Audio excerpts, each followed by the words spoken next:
Fellas, I'm embarrassed. I'm embarrassed. Listen, here's the thing. Let me get this. I've been out for I've been checked out. I took a break from YouTube for a while just because I was something wasn't right. So I've been getting back to the gym and I've been feeling better, and I was kind of out and away, and I took a break from everything, and I came back and I'm embarrassed. I missed this. I didn't see it. But anyways, when I came back, now it's like all this information's everywhere. I don't know how I missed this, but I did. But it's okay. I mean, it's okay to be wrong, and it's okay to miss stuff sometimes. The Gemini's a snitch. This pretty much in this video, I'm not really going to talk about LT6, LT7. I know that the thumbnail's kind of like misleading, that it's going to be like I'm going to talk about Gemini, but I want to talk about the Gen 6 V8 because I think that we know pretty much what we're getting. Everything is a spinoff. And once I was sitting there and I read this article, I can't find the data when this article was produced. They do talk about the ZR1X, so it has to be like pretty recent. But we're going to get into it, and I was like, my mind just immediately, boom, boom, boom, start connecting the dots. So I have a pretty good suspicion of what we're going to be getting when the truck motors get released. So anyways, let's hop into it. LT6, LT7, this it's actually a pretty incredible motor. There's one little detail that I didn't know about. And actually, I'm really surprised. None of you called me out on it. Nobody did. Not one person said nothing. So I released that video a couple days ago. And guess what? It's already out. The GM Gen 6 small block family of gasoline 8-cylinder engines produced by General Motors, a company used for various vehicles, including sports cars, pickup trucks, SUVs, and possibly vans. So guess what? Obviously, the Gen 6 is going to replace the Gen 5 like they're saying here. Announcement watch. So, GM's 6th gen engine range, the Gemini family, was the start of it.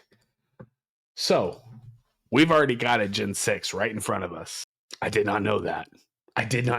So, obviously that we know that the Gen 6 are going to be called LTs, right? LTs as far as we know. Now, get your little square more here. That's huge. So, this obviously answers some questions. So I was speculating now because they were saying our next generation of full-size trucks coming soon will see a 4 to 6% efficiency improvement at launch, however mid-cycles, blah, blah, blah. So anyways, that 4 to 6% efficiency, I think I know what it is. Now, as far as everybody's speculating, are we going to get dual injection? No, we're not. It's not dual injection. I don't believe that we're going to. Obviously, this is 100% speculation, and I'm just kind of connecting the dots on my own. Because Gemini, LT6, LT7, LT6 is not. It is direct injection only. LT7 is dual injection. So, just like Gen 5, LT5 is dual injection. LT1,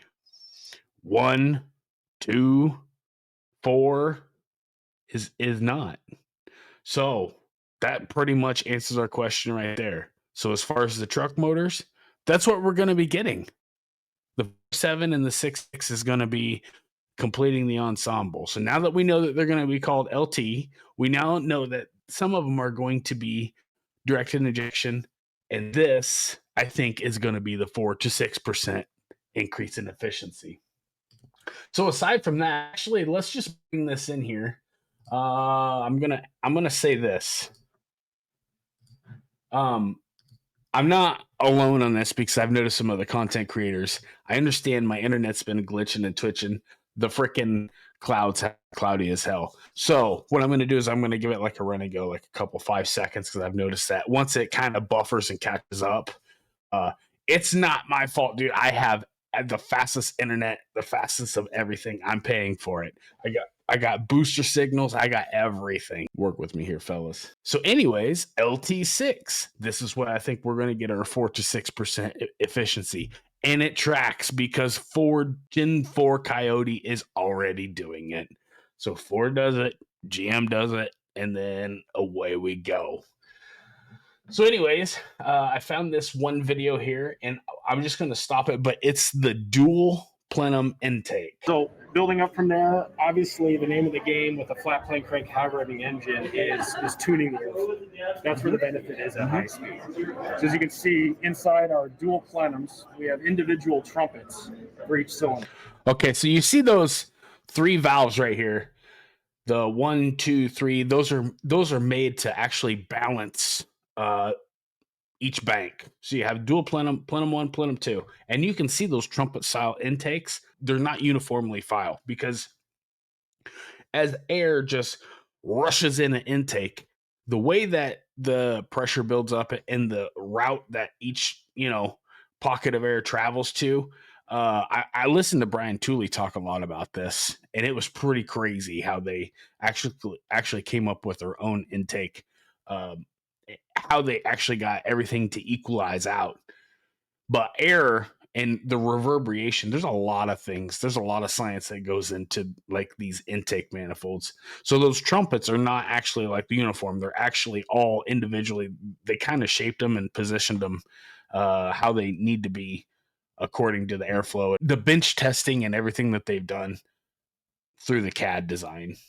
But let's keep going. Yeah, and the trumpets actually vary as you move forward on the engine, right? Based on how the air is going to pulsate and move through the engine. Yeah, reverb. And you can see a little bit better on the pedal here, but the length and the geometry of the tune port is really what factors into its ability to breathe at high speed.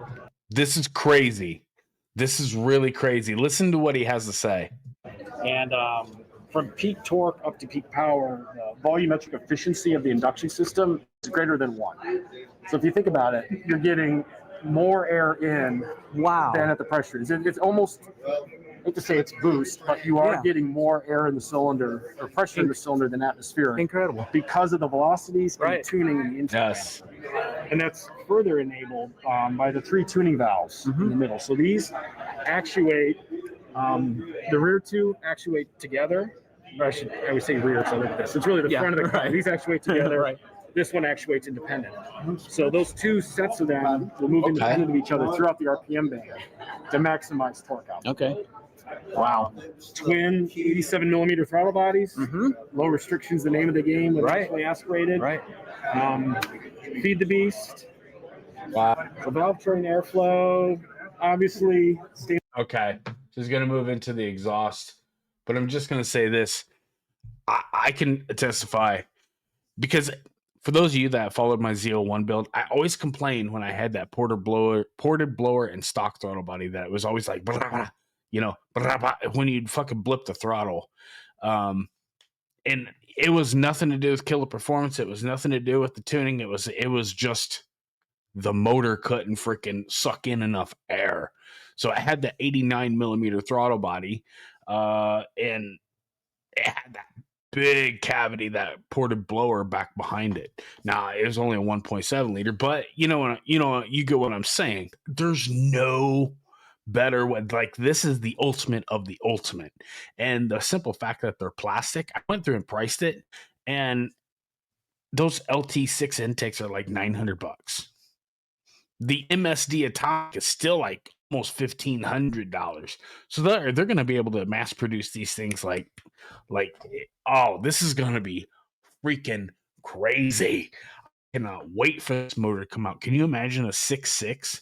What they're going to put the 5.7 in, I think might be trucks, but Camaro Corvette, the Stingray C9, Camaro 7, I think is going to get these 6.6s. But hey, listen. So that's pretty cool. So I hope that we have some form of variant. Now, here's my guess. What do you guys think? Do you think that there will be some form of this all clicked like a couple hours ago, and I was just like, oh my God, I got to record. So my question to you guys is, do you think that if we do, is the ZL1 going to get a Gemini? 5.5 LT6. I don't know. I'm just saying. I think it's quite possible. Now that we know it's going to be LT family, because what do we have left? Because the only numbers we have left are like what? LT3 and LT8 and LT9. I think the LT3 might be the 5.7. And I think that they're going to do the dual plenum with dual throttle bodies.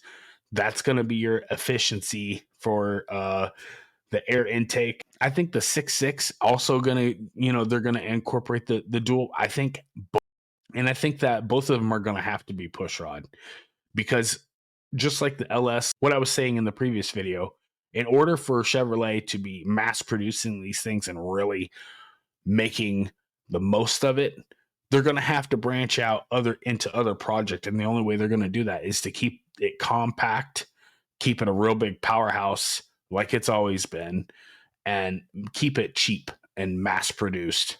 That way, Porsches, you can LS swap anything.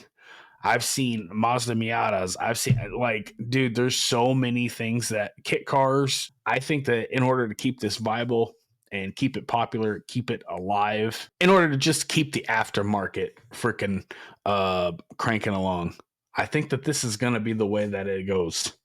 Everything that I've been reading, because if you look at this chart right here, the speculation for what it's coming up, that's the only thing that makes sense. That's the only thing that makes sense. So tell me, do you think I'm right? Do you think I'm wrong? I think we're going to get direct injection, no dual injection. I mean, I really hope I'm wrong, but dual plenum throttle bodies. I was just about to end the video. I got so excited that I forgot to say the reason that they do dual throttle bodies is because efficiency. That's why Ford is doing it. It's more efficient, more air in, and it's more efficient at it by adding a second throttle body rather than trying to fight one big giant hole.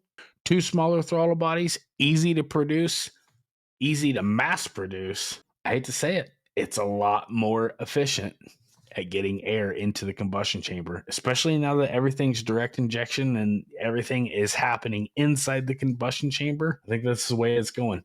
As always, I'm going to ask you, do you think I'm right? Do you think I'm wrong? Am I close? Tell me what you think I got wrong. Give me your own speculations. I'm going to hop off here. I'm going to get this editing done. I hope you guys are having an awesome day. Subscribe, like it. Come on. We're killing it. We're growing. I'm liking what we're seeing here, guys. So I appreciate you guys. I really do. Have an awesome day. See you guys on the next one. Later.